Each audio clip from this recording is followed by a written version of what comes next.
Article 33, National Implementation and Monitoring. Introduction. Article 33 seeks to ensure that the human rights standards in the Disability Convention are effectively implemented by governments. Article 33(1) encourages the government to pursue holistic cross-government disability policies. It requires it to designate at least one focal point in government for matters relating to the implementation of the Disability Convention and to ensure effective coordination across and throughout sectors and levels of government. Article 33(2) requires the government to establish or designate a framework that includes one or more independent mechanisms to promote and protect the rights of disabled people and monitor implementation of the Disability Convention. Article 33(3) requires the government to ensure that members of civil society, in particular disabled people and their representative organisations, are involved and participate fully in monitoring the implementation of the Disability Convention. General comment. On 9 November 2018, the Disability Committee released General Comment No. 7, which clarifies the nature of organisations of persons with disabilities. It outlines the need for governments to involve a wide range of disabled people and their organisations in the development and implementation of policy. Endnote 242. State parties should ensure the close consultation and active involvement of organisations of persons with disabilities which represent all persons with disabilities, including but not limited to women, older persons, children, those requiring high levels of support, victims of landmines, migrants, refugees, asylum seekers, internally displaced persons, undocumented and stateless persons, persons with actual or perceived psychosocial impairments, persons with intellectual disabilities, neurodiverse persons, including those with autism or dementia, persons with albinism, permanent physical impairments, chronic pain, leprosy, and visual impairments, and persons who are deaf, deaf-blind, or otherwise hearing impaired, and or those living with HIV/AIDS. The obligation of states parties to involve organisations of persons with disabilities also encompasses those persons with disabilities with a specific sexual orientation and or gender identity, intersex persons with disabilities, and persons with disabilities belonging to indigenous peoples, national, ethnic, religious or linguistic minorities, and those living in rural areas. Importance of Article 33 to disabled people in New Zealand. Independent monitoring of implementation of the Disability Convention is fundamental. Monitoring helps connect rights holders not only to domestic duty bearers but also to the work of the Disability Committee. Current place of Article 33 in New Zealand law and practice.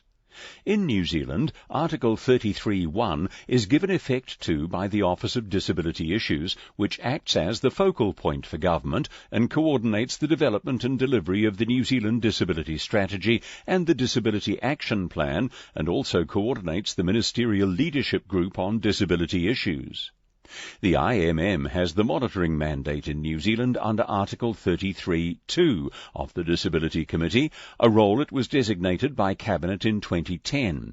As noted earlier, the purpose of the IMM is to promote, protect and monitor implementation of the Disability Convention in New Zealand in order to help make disability rights real. The IMM partners are the Disabled People's Organisations DPO Coalition, a body reflecting the voice of disabled people in the monitoring process, the Ombudsman and the Human Rights Commission. The IMM has drafted 3 previous domestic monitoring reports, 2 on its general monitoring activities in 2012 and 2014, and 1 on inclusive education in 2016. It meets regularly with decision-makers, including Ministers of the Crown, to discuss priority monitoring concerns for the disability sector. It has a productive relationship with the Office for Disability Issues. Committee's previous dialogue with the state on Article 33. In its list of issues, the Disability Committee asked for information on outcomes of the monitoring process, the mandate and resources of the IMM, and measures taken by the state party following monitoring. The government responded by providing information on the IMM's work and funding and how the IMM's work influenced key actions of the Disability Action Plan 2019 to 2023. The government also noted some examples of where IMM recommendations had been implemented. Comment on the realisation of Article 33 in New Zealand. The IMM faces challenges within current resourcing to maintain as rigorous or comprehensive monitoring program as we would like. We're not always able to respond quickly to emerging trends or disability rights concerns. For example, when government proposals require rapid response times for submissions. The IMM does not always have as diverse representation as that envisaged by the General Comment 7. The IMM has twice-yearly meetings with a ministerial leadership group and individual ministers as required. We currently find ministers and officials to be constructive and open in their engagement. However, engagement does not necessarily translate to commitments to integrate accommodation and inclusion meaningfully or to make the large-scale shifts in systems-level policy required in education, justice, housing or employment. One example concerns Article 24 and the right to education. The IMM has been emphatic in multiple engagements with the government that the education system is fundamentally broken for disabled people. While there has been some acknowledgement of this position within current education reforms, responses are largely only cosmetic, short-term, and designed primarily by non-disabled people. Recommendations. The IMM recommends that the government 119. Create a transparent mechanism to demonstrate that it makes substantive and meaningful changes in response to IMM recommendations. 120.